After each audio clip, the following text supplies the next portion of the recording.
Sejam muito bem-vindos a mais esse encontro de leitura do livro Um Curso em Milagres. Eu sempre gosto de falar que esse momento ele faz parte da minha vida, assim, do meu dia a dia, e que eu senti de compartilhar um pouquinho com você também desse momento, porque o livro ele sempre ele me conecta muito, sabe? E me dá aquela sensação mesmo de conexão, de que existe algo maior do que as minhas tarefas do dia a dia, de que existe um outro jeito mesmo de pensar, de sentir, de agir. Então a leitura sempre me conecta muito e eu espero que possa te conectar também. Então o convite aqui é para essa conexão ou reconexão, né? Porque o tempo todo a gente tá, né, aqui no mundo a gente fica transitando nisso, de às vezes a gente tá muito conectado, às vezes você tá muito desconectado.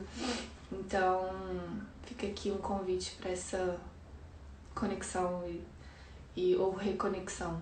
Se tem uma coisa que eu aprendi com o livro e que mudou realmente a minha forma de viver meu dia a dia, foi antes de tomar qualquer atitude, antes de responder qualquer coisa, primeiro buscar essa conexão.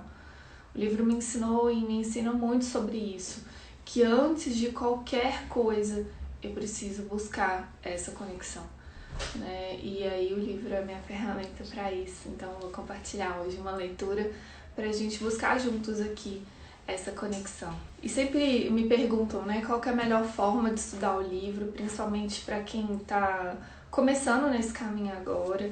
E minha resposta é sempre não tem a melhor forma, tem a melhor para você naquele seu momento, né? Então o livro, a própria leitura, o próprio estudo já é um convite para conexão com a sua intuição, né? Com o Espírito Santo, que é o espírito, a parte do seu espírito que está santo, que está são, que está consciente. Então essa conexão que vai te direcionar. O estudo é muito intuitivo e é muito importante que seja assim, porque você precisa realmente começar a se abrir para a presença de algo maior te guiando, né? Porque o estudo do livro, ele necessariamente ele desconstrói muitas coisas do que você está acostumado, muitas coisas que são fontes de segurança para você. E a partir do momento que você passa por essa desconstrução, se você não sente uma presença maior, isso pode ser bem assustador, assim. Porque você começa a questionar muitas coisas. Então, muitas coisas você pode ter, se você não tá aberto para se conectar com a intuição, com essa presença maior, você pode ter a sensação de que você está perdendo coisas, né? Porque muitas coisas são questionadas, muitas coisas são desfeitas com o estudo do livro, né? Então é importante você desde o início buscar essa conexão, sabe? Se colocar em oração. E quando a gente experimenta essa desconstrução de alguma coisa na nossa vida, isso é muito positivo aos olhos do livro. E pode ser a desconstrução de uma carreira, pode ser a desconstrução de um relacionamento, pode ser a desconstrução de um padrão, várias coisas. A gente vai ter que desfazer esse ego, o convite do livro é esse, desfazer o ego para que a gente possa refazer, né? Se reconectar com a nossa essência, com o que Deus criou. Então, se hoje a gente não está vivendo essa essência, necessariamente a gente vai precisar desconstruir esse ego. E para não experimentar essa sensação de perda, é importante buscar essa conexão.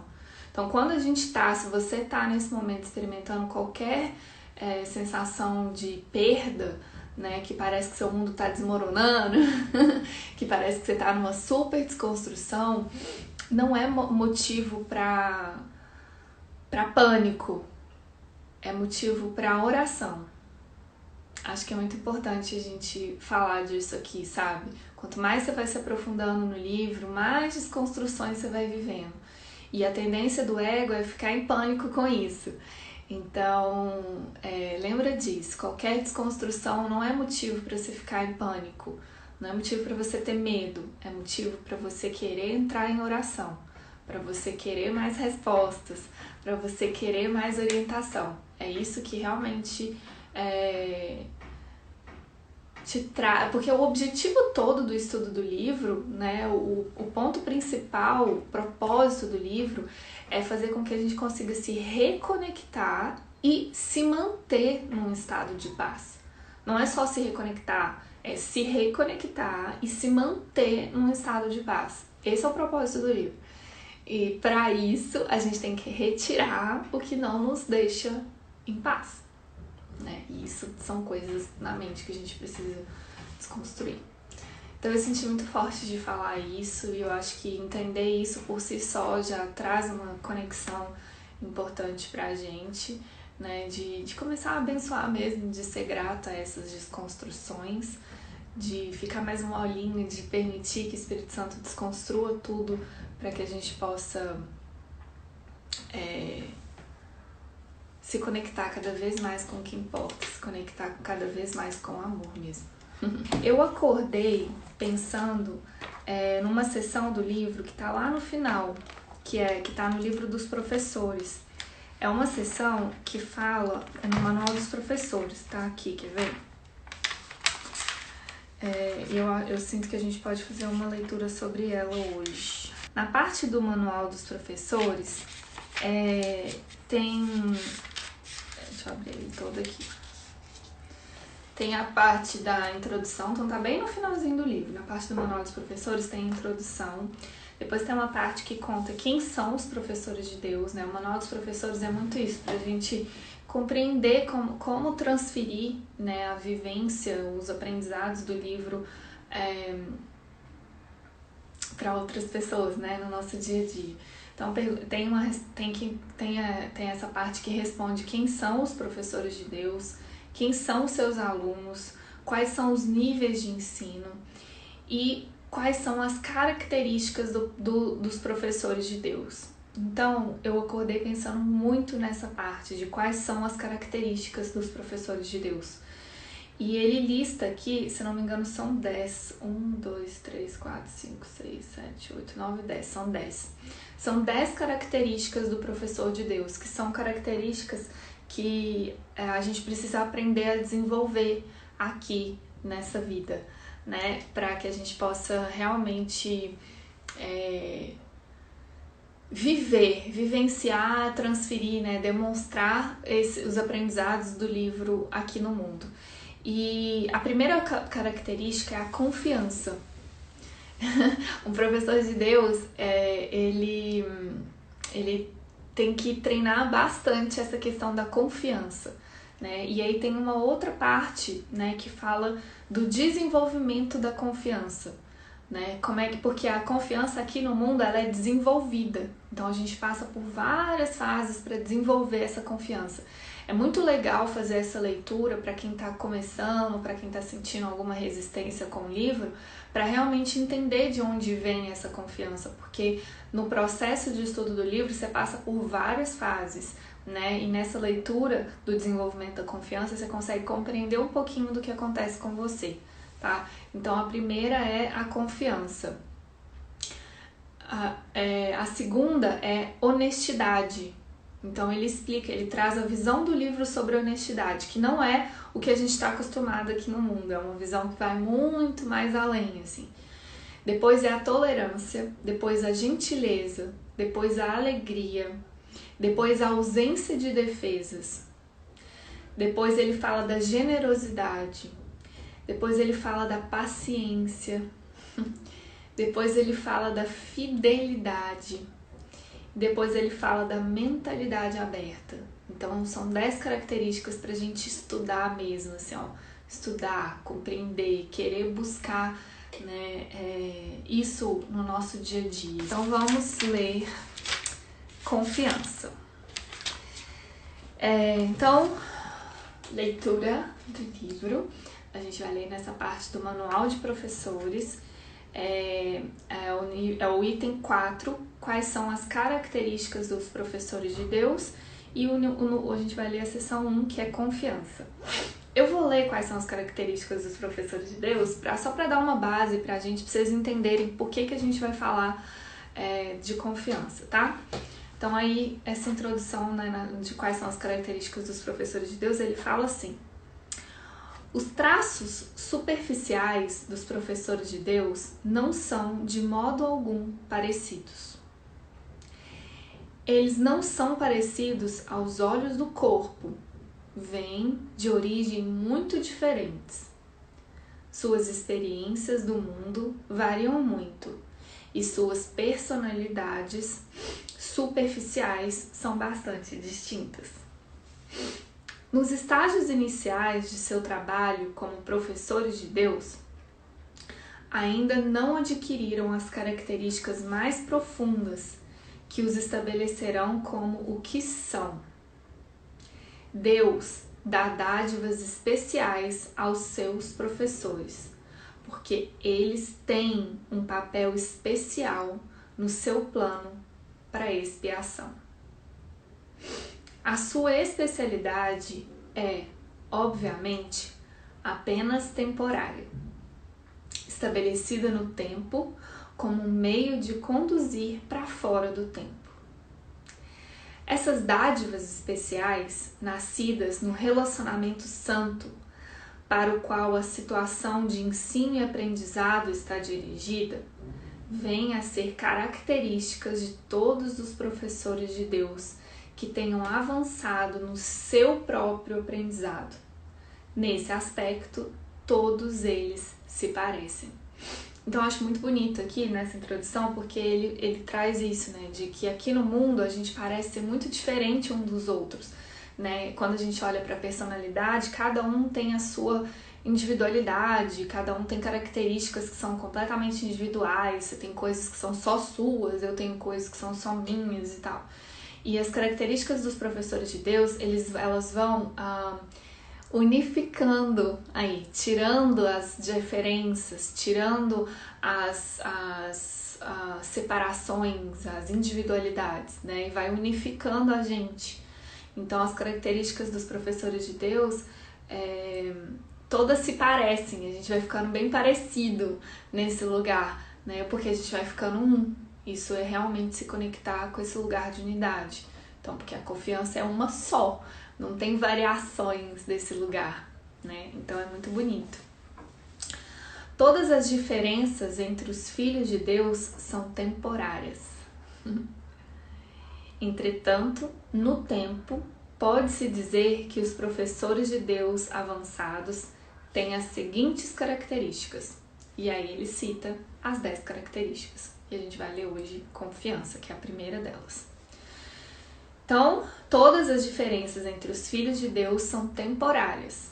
Tudo que você acha que é diferente em você, isso é temporário, né? Isso não, porque não é verdade sobre você, na verdade nós somos todos um, né? Somos iguais.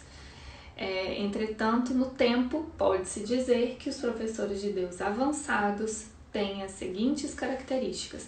E o que é esses professores de Deus avançados, gente? Muito importante a gente olhar para isso e cuidar para a nossa mente não ir para um lugar de separação, de diferença, tá? Porque nessa hora fala, essa pessoa aqui é muito mais avançada que eu. Paulinha tá aí, ó, lendo o curso Milagres, ela é muito mais avançada que eu. É só uma questão temporária também, de visualizar isso, de alguém que tá há mais tempo que você, né, olhando para essas questões na mente, mas não significa que essa pessoa é diferente de você, não significa que ela é melhor que você. Todo mundo é igual, inclusive você precisa passar por isso também. Então, é temporário, é uma condição temporária, né? Esse professor avançado é completamente temporário. A gente tem que aprender a olhar sem essa separação, porque não tem separação. Não tem professor, não tem nem professor e aluno em última instância, né? Só que aqui, como a gente está no tempo, no espaço, no mundo, a gente precisa dessa estrutura, porque de fato quem está mais tempo estudando isso vai compartilhando, né, esses ensinamentos, essa demonstração com outras pessoas que vão querendo isso também. Só que todo mundo já é professor. Se você está assistindo isso aqui agora, é certeza que você já é professor de Deus. Porque inclusive ele fala, quem são os professores de Deus? São todos aqueles que escolhem sê-lo.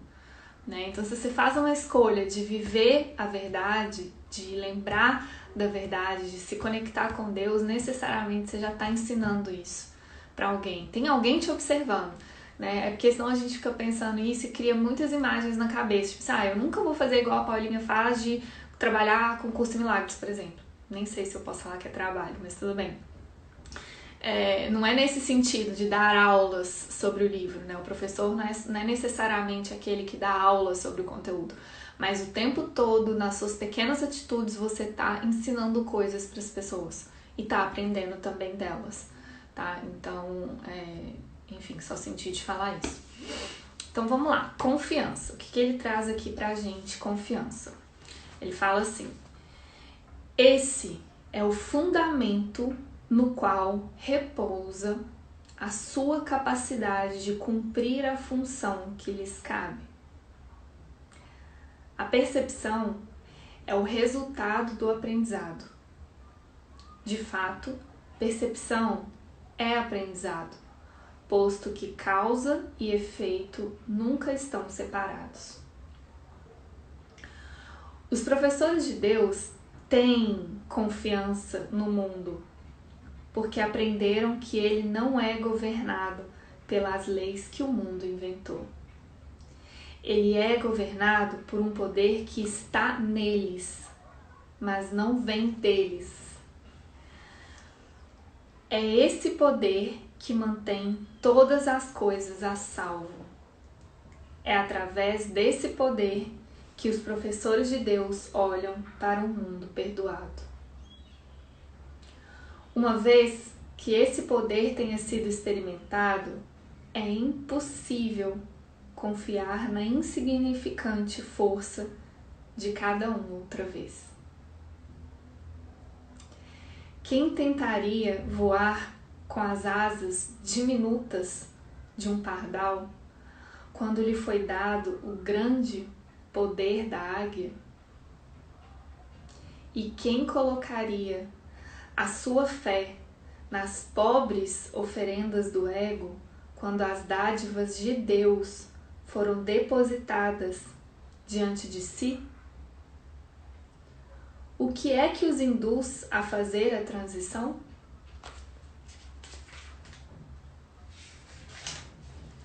E aí ele vem trazendo o desenvolvimento da confiança. Essa parte do desenvolvimento da confiança é um pouco grande, que eu sinto que não dá pra gente se aprofundar hoje aqui nessa live, mas eu acho que só de compreender, né, que isso aqui que ele trouxe do que é a confiança, de o que realmente é confiar, né, confiar em quê, que é pra confiar nessa força maior, né, nas asas da águia e não nas asas do pardalzinho que a gente pensa que a gente é, né, eu acho que já é um passo importante aí para nossa prática, para o nosso estudo. Então acho que eu vou ler de novo essa parte. Vamos?